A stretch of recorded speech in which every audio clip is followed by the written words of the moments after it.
Hello दोस्तों, आप सभी का स्वागत है हमारे यूट्यूब चैनल आशीष जी के अकेडमी पे। तो दोस्तों, आज हम लोग जो प्रश्न लेके आए हैं यह है यूपी टेट के लिए, जो कि हम लोग सरकार की गतिविधियों को देखते हुए हम लोग यूपी टेट का भी प्रैक्टिस सेट साथ साथ करेंगे और सी टेट का भी प्रैक्टिस हम लोग करेंगे। तो आप लोग इसके साथ जुड़े रहिएगा। और यूपी टेट भी जल्द हो सकता है, इसका अभी कोई डेट नहीं आया, लेकिन होगा, जल्द ही होगा। लेकिन अब इसका नोटिफिकेशन कब आएगा, इसका जो नया आयोग बना है, गठन हो गया है, तो इसके लिए अब प्रक्रिया चालू हो गई है कि जल्द से जल्द यूपी टेट का एग्जाम कराया जाए। तो आप लोग इसको भी देखते रहिए साथ साथ, और सी टेट का भी एग्जाम साथ साथ देखते रहिए। तो चलिए हम लोग स्टार्ट करते हैं। ठीक, हम लोग स्टार्ट करते हैं आज का पहला क्वेश्चन के साथ, जो कि बहुत इंपॉर्टेंट प्रश्नों के साथ हम लेके आए हैं। ठीक, तो दोस्तों चलिए हम लोग स्टार्ट करते हैं आज का पहला क्वेश्चन के साथ। ठीक, तो ये जो प्रश्न है सब यूपी टेट के लिए बहुत इंपॉर्टेंट है। तो चलिए हम लोग स्टार्ट करते हैं। शारीरिक बुद्धि और विकास को कहते हैं, क्या कहते हैं? तत्परता, अभिवृद्धि, गतिशीलता, अनुवंशिकता। तो शारीरिक वृद्धि और विकास को क्या कहते हैं? हम जो कहते हैं इसको अभिवृद्धि कहा जाता है। ठीक ना, जो शारीरिक विकास और शारीरिक विकास और बुद्धि जो विकसित होती है अभिवृद्धि कहा जाता है इसे। ठीक, जो कि यह एक निश्चित समय तक चलती है। शारीरिक विकास भी एक निश्चित समय तक होता है और बुद्धि भी एक निश्चित समय तक विकास होता है। ठीक ना, विकास जो होता है यह निश्चित नहीं होता है, वो विकास भी कंटिन्यू चलता रहता है, लेकिन उसका क्या होता है, कभी कम होगा कभी ज्यादा होगा। ठीक, तो यह आप लोग इसको जानते रहिएगा। विकास, शारीरिक विकास एक निश्चित समय तक होता है और ग्रोथ भी एक निश्चित समय तक होता है। तो ऑप्शन इसमें हमारा क्या होगा? बी सही होगा। ठीक ना, चलिए आगे चलते हैं। निम्नलिखित में से कौन सा सूक्ष्म गति कौशल का उदाहरण है? जो कि इसमें सूक्ष्म गति कौशल का उदाहरण है चढ़ना, फुदकना, दौड़ना, लिखना। तो आपको बता दें, जो सूक्ष्म गति कौशल का उदाहरण हमारा ऑप्शन इसमें जो है, तो वह हमारा ऑप्शन डी है। ठीक ना, लिखना जो है यह सूक्ष्म गति कौशल का उदाहरण है, लेकिन यह चढ़ना, फुदकना और दौड़ना यह क्या है? शारीरिक गति कौशल का उदाहरण है। क्या है? शारीरिक गति कौशल का उदाहरण है, जो कि यह हमारा इसमें ऑप्शन हमारा डी सही है। चलिए आगे चलते हैं। निम्न में से कौन सा शारीरिक विकास का एक प्रमुख नियम है? शारीरिक विकास का एक प्रमुख नियम है मानसिक विकास से भिन्नता का नियम, अनियमित विकास का नियम, द्रुतगामी विकास का नियम, कल्पना और संवेगात्मक विकास से संबंध का नियम। तो आपको बता दें, जो इसमें शारीरिक विकास का जो नियम है, यह ऑप्शन इसमें हमारा बी सही होगा। इसलिए भी सही होगा कि जो शारीरिक विकास होता है कभी ज्यादा होता है कभी कम होता है, यह नियमित नहीं होता है। ठीक ना, कभी कम होगा कभी ज्यादा होगा, इसलिए इसे अनियमित विकास का नियम भी कहा जाता है। ठीक ना, तो यह शारीरिक विकास का नियम अनियमित होता है। ठीक ना, और इस जो शारीरिक विकास होता है इसे क्या होता है, इसे सिर से पैर की ओर और निकट से शैशवावस्था और बाल्यावस्था में जो विकास होता है वह क्या कहलाता है? विकास होता है, शारीरिक विकास सिर से पैर की ओर होता है और निकट से दूर की ओर नियमानुसार होता है विकास। तो आप लोग इसको भी याद रखिएगा। ठीक ना, चलिए आगे चलते हैं। मास्टर ग्रंथि के नाम से जाना जाता है, मास्टर ग्रंथि के नाम से जाना जाता है गल ग्रंथि को, उपल ग्रंथि को, उत्वृक्क ग्रंथि को, पीयूष ग्रंथि को। तो आपको बता दें, मास्टर ग्रंथि को हम जानते हैं पीयूष ग्रंथि के नाम से। ठीक ना, यह पीयूष ग्रंथि के नाम से जानते हैं, जो कि अंतःस्रावी ग्रंथियां होती है। क्या होती है? अंतःस्रावी ग्रंथियां होती हैं, जो कि यह एक मटर के दाने जितना होता है। ठीक, बस यह कितनी साइज होती है? एक मटर के दाने के बराबर होती है इसकी, और यह मस्तिष्क में हाइपोथैलेमस की थैली में पाई जाती है। ठीक ना, तो ऑप्शन इसमें हमारा डी सही होगा। चलिए आगे चलते हैं। नवजात शिशु का भार होता है, नवजात शिशु का भार होता है 6 पाउंड, 7 पाउंड, 8 पाउंड, 9 पाउंड। तो नवजात शिशु का भार कितना होता है आपको बताना है। तो आपको बता दें, नवजात शिशु का जो भार होता है वह 7 पाउंड होता है। ठीक ना, यह 7 पाउंड होता है, लेकिन इसे हम किलो में अगर पूछा जाए, अगर केजी में पूछा जाए, तो इसका वजन 3.17 होता है। ठीक ना, 3.17 होता है केजी में, ठीक, तो आप लोग इसको याद रखिएगा। और इसकी लंबाई जो होती है इंच में, तो आपको 19.5 इंच होती है। 5 इंच होती है लंबाई, कितनी होती है? 19.5 इंच होती है। ठीक, तो आप लोग इसको याद रखिएगा। बच्चा उस समय अपने माँ के दूध पर ही निर्भर रहता है, ठीक ना, तो आप लोग इसको जरूर याद रखिएगा। चलिए आगे चलते हैं। क्वेश्चन कोई भी पूछ सकता है। शारीरिक विकास का क्षेत्र है, शारीरिक विकास का क्षेत्र है स्नायु मंडल, स्मृति, अभिप्रेरणा, समायोजन। तो आपको बताना है शारीरिक विकास का क्षेत्र कौन सा है। तो आपको बता दें, इसमें जो ऑप्शन हमारा सही होगा, यह जो स्नायु मंडल है यह शारीरिक विकास का क्षेत्र है, ठीक ना। यह क्या है? यह शारीरिक विकास का क्षेत्र है। और स्मृति, अभिप्रेरणा, समायोजन, यह क्या है? यह स्मृति ये क्या है? मस्तिष्क विकास का क्षेत्र है, ठीक ना। मानसिक विकास का क्षेत्र इसे कहा जाता है, जो कि यह एक मानसिक विकास का क्षेत्र माना जाता है, स्मृति, अभिप्रेरणा और समायोजन। लेकिन हमारा शारीरिक विकास जो है यह स्नायु मंडल है, ठीक ना। ये आगे चलते हैं।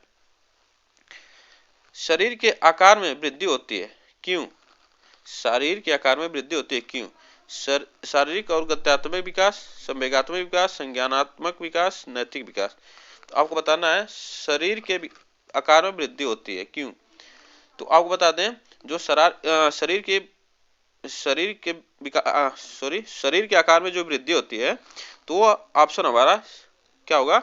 शरीर और गत्यात्मक होता है, इसलिए विकास होता है, ठीक ना, इसके विकास होता है। तो आप लोग इसको जरूर देखिएगा, ऑप्शन इसमें हमारा फर्स्ट सही होगा, ठीक ना। और जो हमारा संवेगात्मक और संज्ञान जो नैतिक विकास है, यह क्या है? यह मानसिक विकास में वृद्धि होती है। क्या है? मानसिक विकास में वृद्धि होती है, ठीक, मानसिक विकास में वृद्धि होती है। ये सब जो मानसिक विकास की वृद्धि है, ऑप्शन इसमें हमारा ए सही है। चलिए आगे चलते हैं। इनमें से कौन सी ग्रंथि पीयूष ग्रंथि को नियंत्रित करती है तथा इस प्रकार शरीर की सामान्य एवं अनुपातिक विकास को प्रभावित करती है? यौन ग्रंथि, थायराइड ग्रंथि, मूल ग्रंथि, इनमें से कोई नहीं। आपको बताना है। तो इसमें जो ऑप्शन हमारा जो सही होगा, हमारा इसमें जो पीयूष ग्रंथि होती है उसे मास्टर ग्रंथि कहा जाता है, ठीक ना। तो इसमें हमारा जो ऑप्शन होगा, इसमें से कोई नहीं सही होगा, ठीक ना। जो इसमें मास्टर ग्रंथि जो होती है, पीयूष ग्रंथि जो है स्वनियंत्रित होती है, यह अपने से नियंत्रित होती है, यह न कि दूसरे ग्रंथियों से नियंत्रित होती है। तो इसमें जो पीयूष ग्रंथि है स्वनियंत्रित होती है, आप लोग इसको याद रखिएगा। तो इसमें से ऑप्शन कोई नहीं है। चलिए आगे चलते हैं। व्यवहार का करना पक्ष डैश डैश में आता है। सीखने के गति क्षेत्र में, सीखने के भावात्मक क्षेत्र में, सीखने के मनोवैज्ञानिक क्षेत्र में, सीखने के संज्ञानात्मक क्षेत्र में। तो किसमें आता है आपको बताना है। तो जो व्यवहार का करना पक्ष जो पाया जाता है वह सीखने के गति क्षेत्र में पाया जाता है, ठीक ना। यह सीखने के गति क्षेत्र में पाया जाता है, आप लोग इसको याद रखिएगा, ठीक ना। चलिए आगे चलते हैं। गर्भ में बालक को विकसित होने में कितने दिन लगता है? 150 दिन, 280 दिन, 390 दिन और 640 दिन। तो बताना है आपको कितने दिन लगता है। तो गर्भ में जो बच्चा होता है उसे विकसित होने में 280 दिन लगते हैं, ठीक ना। जन्म से पूर्व काल को, ठीक ना, जितना होता है जन्म से पूर्व, जब जन्मा नहीं बच्चा होता है, जब गर्भ में रहता है उसे 280 दिन लगते हैं। लेकिन जब पूर्व काल को, जब जन्म से पूर्व जो काल होता है उसको 3 भागों में बांटा गया है, जिसमें डिंबावस्था कहा जाता है, ठीक, डिंबावस्था कहा जाता है, पिंडावस्था कहा जाता है और भ्रूणावस्था कहा जाता है। इसको आप लोग याद रखिएगा, डिंबावस्था, भ्रूणावस्था और पिंडावस्था, यह 3 अवस्थाएं होती है जन्म से पूर्व जो कि माँ के गर्भ में होता है, ठीक ना।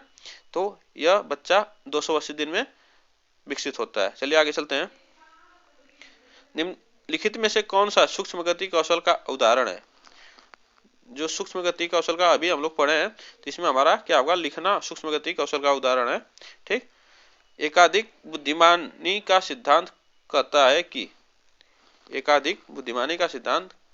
कि बुद्धि तेजी से बढ़ाई जा सकती है। बुद्धि कई प्रकार की हो सकती है, पेन पर पेंसिल परीक्षण सहायक नहीं है। प्रभावी अध्यापन के द्वारा बुद्धि बढ़ाई जा सकती है। तो कौन सा ऑप्शन इसमें हमारा सही होगा? जो इसमें ऑप्शन हमारा जो सही होगा, इसमें ऑप्शन हमारा बी सही होगा। बुद्धि कई प्रकार की हो सकती है, जो कि बुद्धि एक प्रकार की नहीं होती है। हार्वर्ड गार्डनर के अनुसार बुद्धि 7 प्रकार की बताई गई है, ठीक ना। जो हार्वर्ड गार्डनर थे वह बुद्धि 7 प्रकार की बताए थे, जिसे एकांकी न होकर बहुप्रकारीय बुद्धि बताए थे, ठीक ना। तो बुद्धि कई प्रकार की होती है, हार्वर्ड गार्डनर ने 7 प्रकार की बुद्धि बताई थी, ठीक ना। आप लोग इसको याद रखिएगा। चलिए आगे चलते हैं। बच्चों के संज्ञानात्मक विकास को सबसे अच्छे तरीके से कहाँ परिभाषित किया जा सकता है? खेल के मैदान में, विद्यालय एवं कक्षा में, ऑडिटोरियम में, गृह में। तो आपको बताना है सबसे अच्छा कहाँ परिभाषित किया जा सकता है, ठीक। तो यह आपको बता दें, जो बच्चों के संज्ञानात्मक विकास होते हैं वह सबसे अच्छा विद्यालय एवं कक्षा में हो सकते हैं, ठीक ना। विद्यालय एवं कक्षा में हो सकते हैं सबसे अच्छा विकास, ठीक ना, बच्चों का। चलिए आगे चलते हैं। संप्रत्यय निर्माण का प्रथम सोपान है। जो संप्रत्यय निर्माण का प्रथम सोपान पूछ रहा है आपसे, सामान्यीकरण, विभेदीकरण और प्रत्यक्षीकरण, पृथक्करण। तो आपको बताना है कौन सा ऑप्शन इसमें हमारा सही होगा।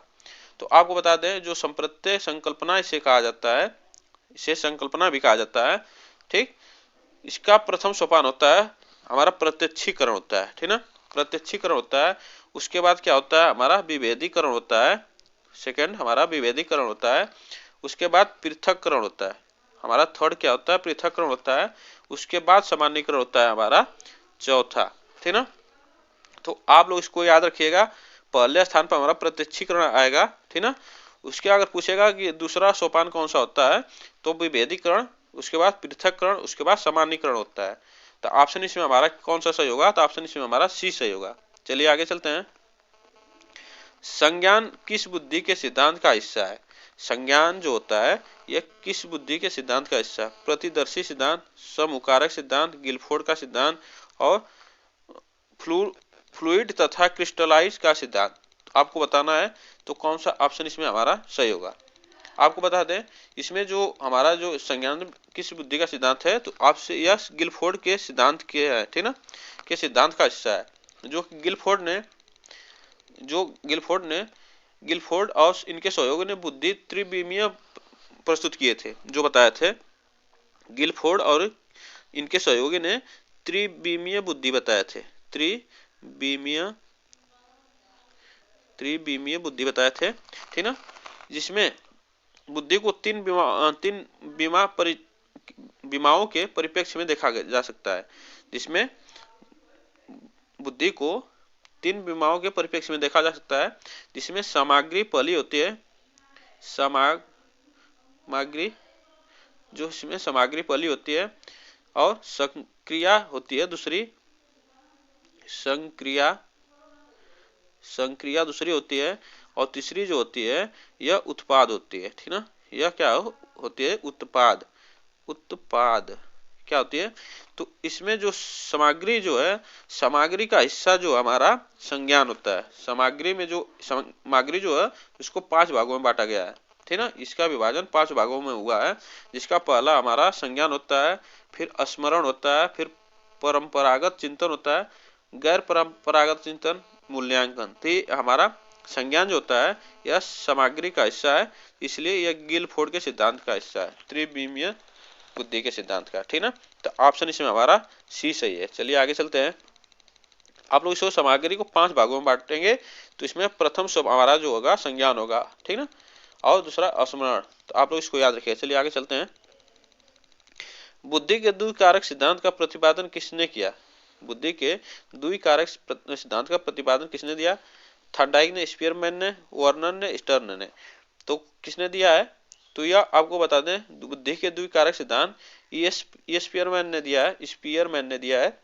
इसमें ऑप्शन हमारा जो है बी सही होगा, ठीक ना। जो कि कब दिया था? तो यह 1904 में दिया था, 1904 में दिया था। जो कि यह कहाँ के रहने वाले थे? यह अंग्रेजी मनोवैज्ञानिक थे, ठीक ना। और इन्होंने इसको 2 कारक में इसको बुद्धि को 2 कारकों में मिलाकर बनाए थे। जो इसको बनाए थे बुद्धि को दो कारकों में, इसीलिए इनको द्विकारक सिद्धांत बताया गया है स्पीयरमैन के द्वारा, जिसमें हमारा जी फैक्टर था और यस फैक्टर था। और कौन था? यस फैक्टर और यस फैक्टर था, जिसमें सामान्य बुद्धि होती है और विशिष्ट बुद्धि, ठीक ना। जिसमें सामान्य बुद्धि और विशिष्ट बुद्धि, यह किसने दिया था? तो यह स्पीयरमैन ने दिया था। तो आप लोग इसको याद रखिएगा। तो दोस्तों आज के लिए बस इतना ही क्वेश्चन है। अगर वीडियो आप लोग को अच्छी लगी हो तो चैनल को सब्सक्राइब करें और बेल आइकन को दबा लें, जिससे वीडियो का नोटिफिकेशन आप तक पहुंचता रहे। तब तक के लिए थैंक यू सो मच। फिर मिलते हैं नेक्स्ट वीडियो के साथ।